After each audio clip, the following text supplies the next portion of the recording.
Robert Pierce stood on his luxury villa balcony, watching the waves crash against the white sand beach. The morning sun sparkled on the blue water, but he felt empty inside. At 53, Robert had more money than he could ever spend. His technology company was worth billions. Yet here he was, alone again after 3 failed marriages.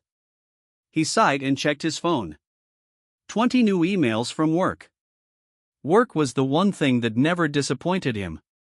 It was the reason he had come to this exclusive Maldives resort, to think about his next business move away from distractions.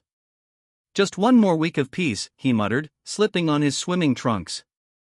His morning swim was the only routine he truly enjoyed. The resort's lagoon was usually empty this early, but today 2 teenage boys raced through the crystal clear water. Robert paused, watching them with unexpected interest. The older boy swam with a distinctive stroke, arms cutting through the water in a unique pattern. Robert's heart skipped a beat. He knew that stroke.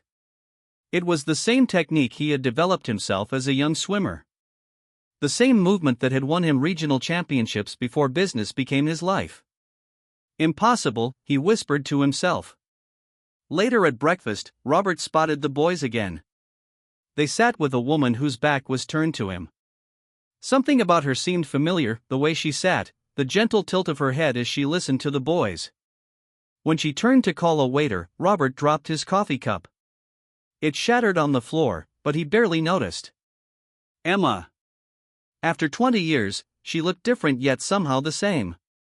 Her blonde hair now had strands of gray, but she still tucked it behind her ear in that way he remembered. Laugh lines framed her eyes, but they were still the same deep blue that had once captivated him. Their eyes met across the restaurant. Her smile froze. The color drained from her face. Robert felt like the ground had disappeared beneath him. Emma. His first real love. The woman he had left behind when his company took off. And those boys. He spent the day and a daze, unable to focus on work or anything else. As the sun began to set, a note arrived at his villa. Meet me on the South Beach at 8. We need to talk. Emma. The beach was quiet except for the gentle lapping of waves. Emma stood near the water, looking out at the horizon. She turned when she heard his footsteps on the sand. Hello, Robert. Emma. His voice sounded strange to his own ears. It's been 20 years and 3 months, she finished. They stood in awkward silence before Robert finally asked the question burning in his mind. Those boys.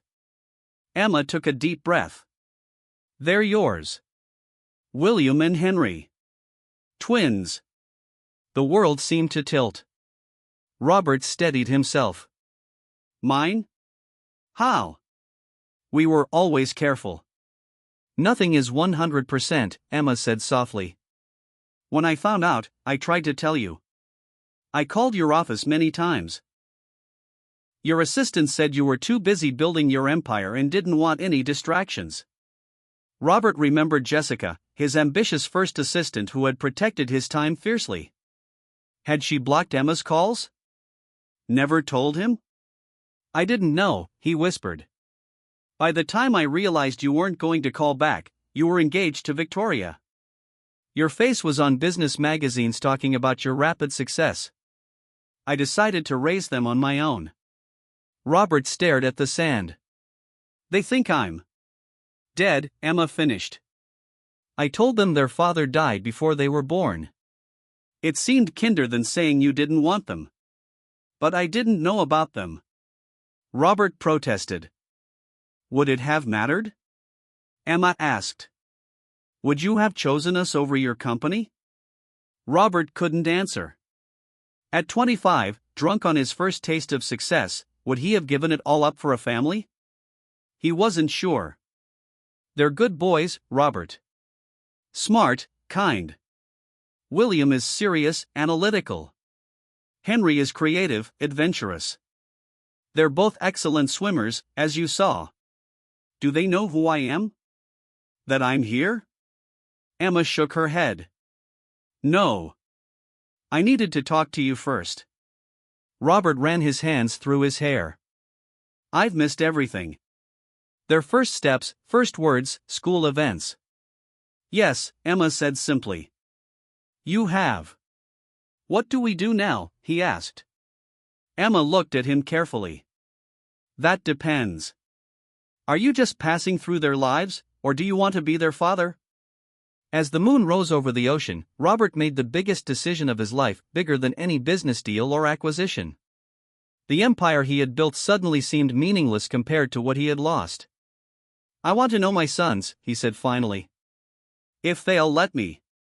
The next morning, Robert woke up early, his mind racing. He had sons, 2 teenage boys who didn't know he existed. At least, not as a living person. How would they react to learning their father wasn't dead after all? He called his office in London. Cancel all my meetings for the next month, he told his surprised assistant. Family emergency.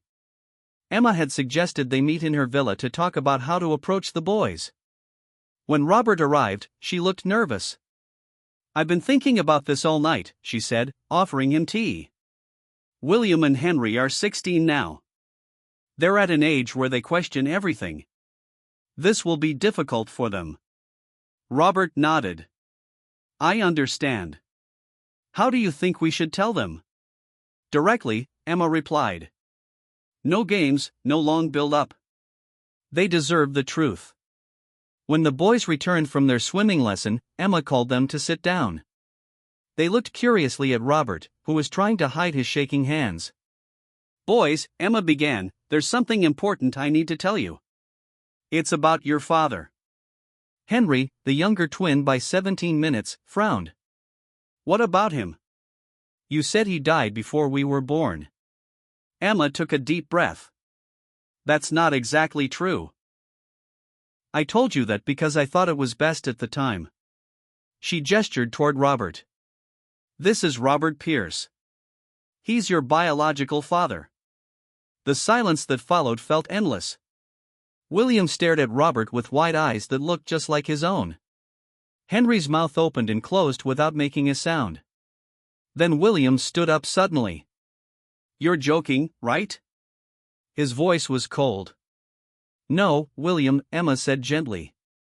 I'm not joking. So he's been alive all this time? While you worked extra shifts to pay for our school? While we lived in that tiny flat? William's voice grew louder with each question. I didn't know about you, Robert said quietly. If I had known. You're lying. William shouted, then stormed out of the room. The door slammed behind him. Henry remained seated, studying Robert's face. You really didn't know? No, Robert answered. I only found out yesterday. Henry nodded slowly. You swim like me. Or I swim like you, I guess. He stood up. I should go talk to Will. He left more calmly than his brother. Emma sighed. That went about as well as expected. The next few days were tense. William refused to speak to Robert, leaving any room Robert entered. Henry was more curious, asking careful questions about Robert's life and business. Mum says you built your company from nothing, Henry said one afternoon as they walked along the beach. Yes, Robert replied. I started with just a computer in my small flat. Now we have offices in 12 countries. That's pretty impressive, Henry admitted. I thought so too, Robert said honestly. I thought it was the most important thing in the world. Now I'm not so sure. On the 5th day, William finally confronted Robert during breakfast. Where were you when I broke my arm falling from a tree? Or when Henry got bullied at school? Or when Mom had to work 3 jobs to give us a good education? Robert put down his coffee cup. I wasn't there. I can never get those years back. That's something I'll have to live with forever. So why are you here now? Do you want to play Happy Families? William's voice was bitter. I'm here because I just found out I have 2 amazing sons, Robert answered. I've missed 16 years of your lives. I don't want to miss any more if I can help it.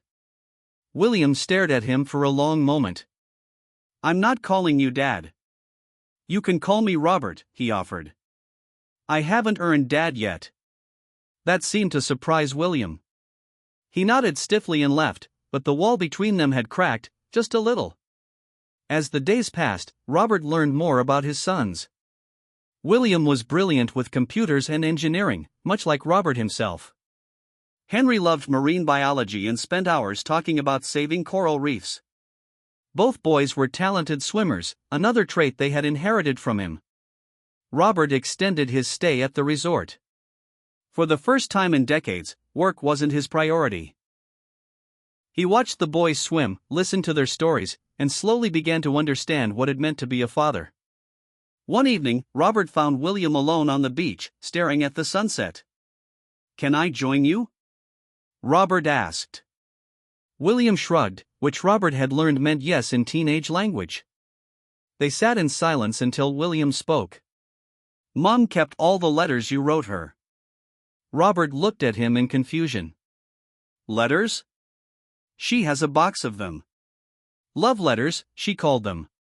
She let us read them once, so we would know you loved her before you died." William turned to face him. "But you didn't write those, did you?" Robert shook his head slowly. "No. I didn't." "So Mom wrote them," William said quietly. "She created a father for us." Robert felt his heart break a little. "She did what she thought was best for you." "Maybe," William said, looking back at the sunset. "Maybe having no father would have been better than having a dead one we could never meet." "Or maybe," Robert suggested carefully, "having a living one you're just meeting now is better than either of those options." For the first time, William gave him a small, reluctant smile. 2 weeks into his extended stay, Robert realized something unexpected was happening.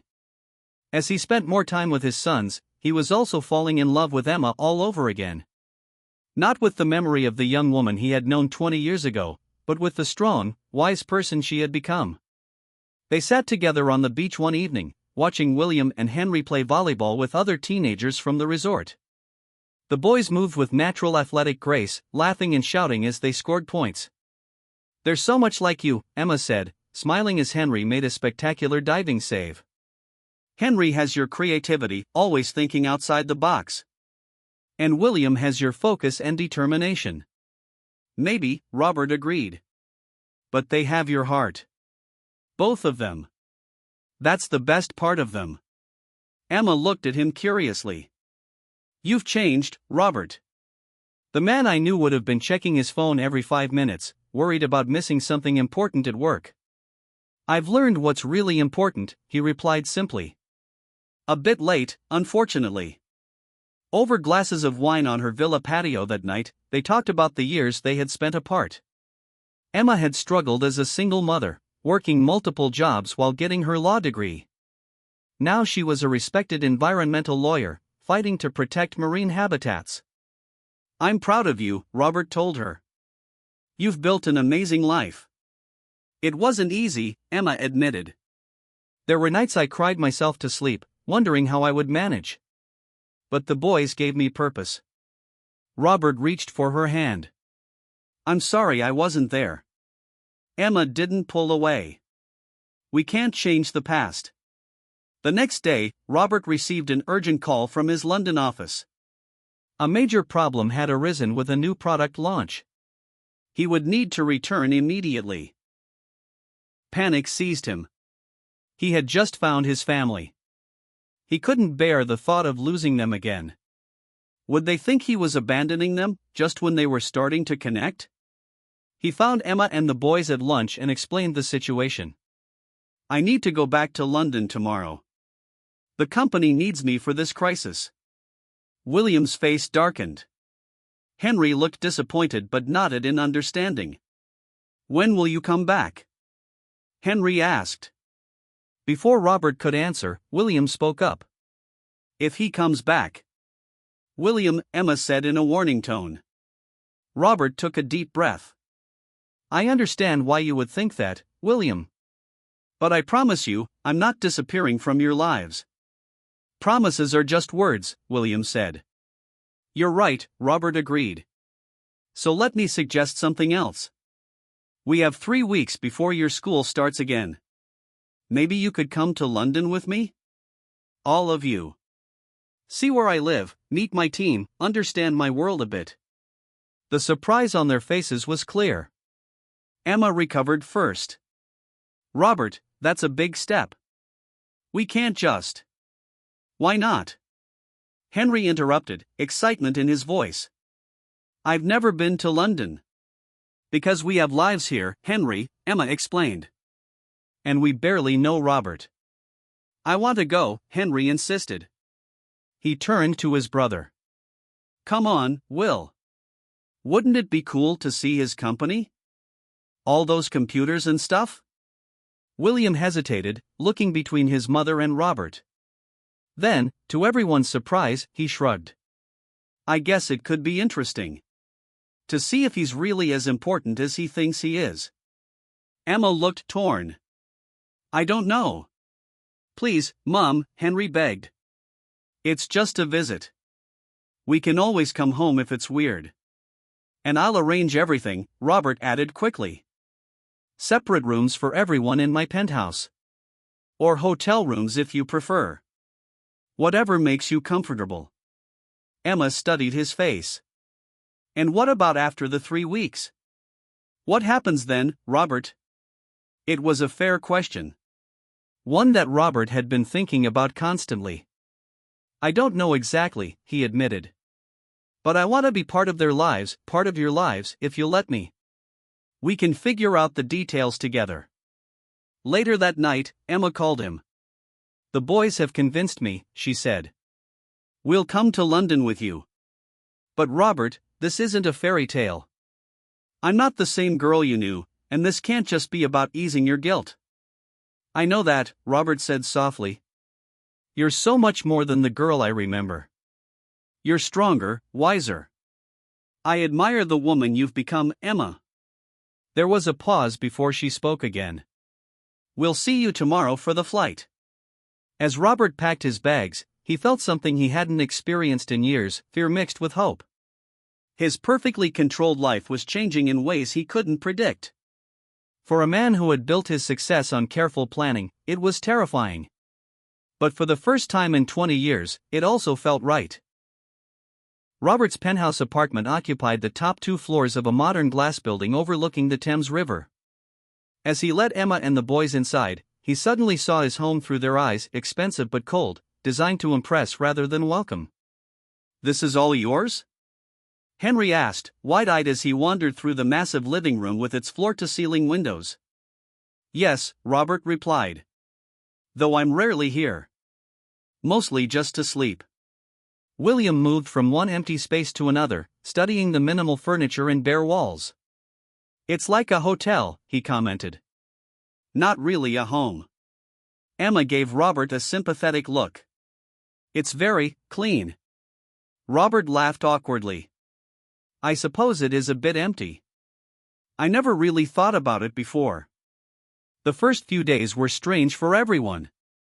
Robert worked long hours at his company headquarters, trying to solve the product crisis while also introducing his sons to his world. Emma spent time exploring London, reconnecting with old friends from her university days. In the evenings, they gathered in the penthouse's large kitchen, where Robert discovered neither boy knew how to cook. Mom does all the cooking, Henry explained as he watched Robert prepare pasta. Well, that's going to change, Robert declared. Every man should know how to make at least 5 good meals. By the end of the week, the penthouse began to feel different.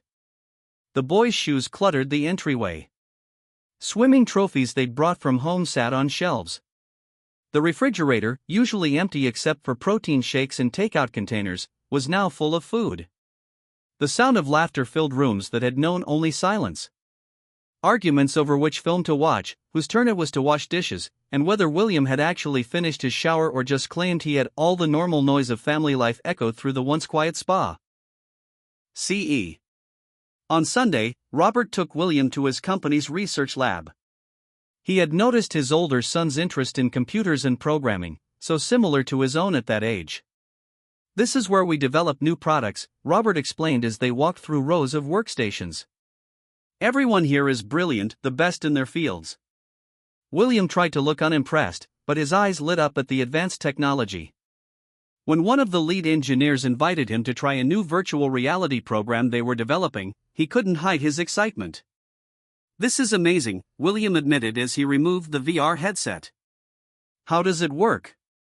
The engineer launched into a technical explanation, and to Robert's surprise, William followed along, asking intelligent questions. "Your son has a good mind for this," the engineer told Robert later. "He understood concepts some of our interns struggle with." "Your son." The words filled Robert with unexpected pride. That same day, Emma accompanied Henry to the London Aquarium, where he spent hours discussing marine conservation with the staff. When they returned to the penthouse, Henry couldn't stop talking about it. "They're doing real research there, Dad, Robert," Henry corrected himself, blushing slightly. "They said I could volunteer if we lived here." Robert felt his heart jump at Henry's slip. "Dad." Such a simple word, but it meant everything. Later that night, after the boys had gone to bed, Robert joined Emma on the balcony. The lights of London sparkled below them like stars. "I want to start a foundation," Robert said suddenly. "For environmental protection and education. Something that combines your legal expertise with my business connections. We could make a real difference." Emma raised an eyebrow. "Is this a business proposal?" "It's whatever you want it to be," he replied carefully. "A partnership, at the very least. But I'm hoping for more." Emma turned to face him. "Robert, this is all happening so fast. 3 weeks ago, you didn't know the boys existed. Now you're talking about foundations and partnerships?" "I know it seems sudden to you," Robert acknowledged. "But for me, it feels like finding something I've been missing my whole life without realizing it." "And what happens when the novelty wears off?" Emma asked quietly. "When William challenges your authority or Henry talks about marine biology for 3 hours straight? When being a father means school meetings and teenage drama and all the hard parts you've never experienced?" Robert took her hand. "I want all of it, Emma. The good and the bad. I've spent 20 years chasing success and finding emptiness at the end. For the first time, I feel like I'm where I belong." Emma didn't pull her hand away, but her expression remained cautious. "The boys and I have a life back home. Friends, school, my job. We can't just drop everything because you've had an epiphany." "I'm not asking you to," Robert said. "But maybe we can find a compromise. Something that works for all of us." As they stood there under the night sky, Robert realized that the hardest business negotiation of his life was just beginning, finding a way to become a family when they had been strangers just weeks before. 6 months later, Robert stood in the garden of his new home in Cornwall, watching Emma show the boys how to plant vegetables. The coastal property was nothing like his London penthouse. Instead of glass and steel, this house had stone walls and wooden beams. Instead of city views, it overlooked the sea. After their 3 weeks in London, Robert had made the biggest decision of his life. He stepped down as CEO of his company, remaining only as chairman of the board. He sold his penthouse and bought this place, a large country house close enough to a good school for the boys, with enough land for gardens and a swimming pool. Emma had been skeptical at first. "You can't just change your entire life overnight," she had warned. But Robert was determined. "I missed 16 years. I won't miss any more." The transition hadn't been smooth. William still had difficult days when his anger about the past bubbled up. Henry worried that Robert might disappear again. Emma sometimes pulled back when old fears surfaced. But each day brought small victories. Like today, when William had actually asked for Robert's help with a computer program he was creating. "Dad, can you look at this code? Something's not working right," he had said, using the word dad without even noticing. Robert had felt his heart swell with pride. Not because William needed his help, but because his son trusted him enough to ask for it.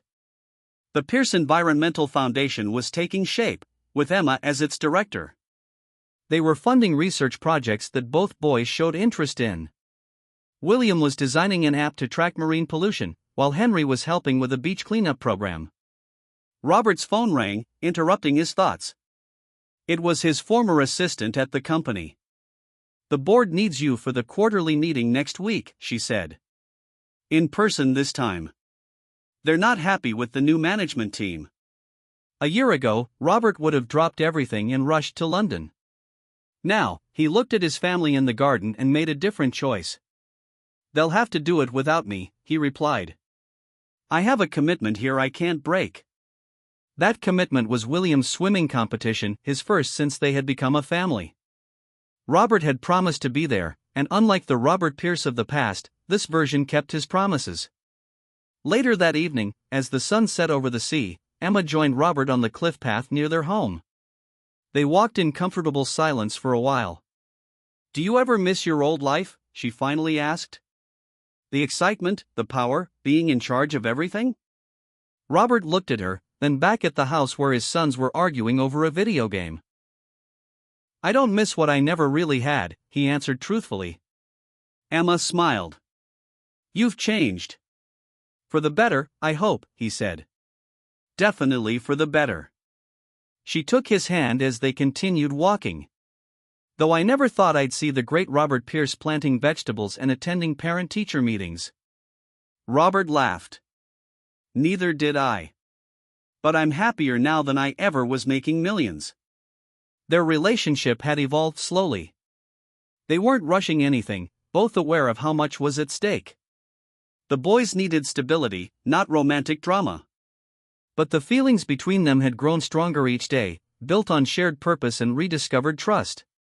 When they returned to the house, William was showing Henry something on his laptop. "Dad, come look at this," William called. "I fixed that problem in the pollution tracking app. Now users can upload photos of trash they find on beaches, and the system will identify what kind of plastic it is." "That's brilliant," Robert said, looking over his shoulder. "The foundation could use this for our cleanup projects." "That's what I was thinking," William replied, eyes bright with excitement. "Henry's already talking to his marine biology club about testing it." Robert felt a wave of gratitude wash over him. 6 months ago, he had been a successful but empty man. Now he was surrounded by purpose and love. Later that night, as Robert checked on the boys before bed, another new habit he cherished, he found a card on his pillow. Opening it, he read the simple message inside: "Thanks for coming back into our lives. Happy birthday, Dad." He hadn't even realized it was his birthday. For years, it had been just another day to work. Now it was a celebration of new beginnings. Robert looked around the room that had become truly his home. The walls were covered with family photos, some recent, some from the boy's childhood that Emma had shared with him. Evidence of a life he was building, day by day. He finally understood what true success meant. Not the numbers in his bank account or the size of his company, but the connection he had found with the family he never knew he needed.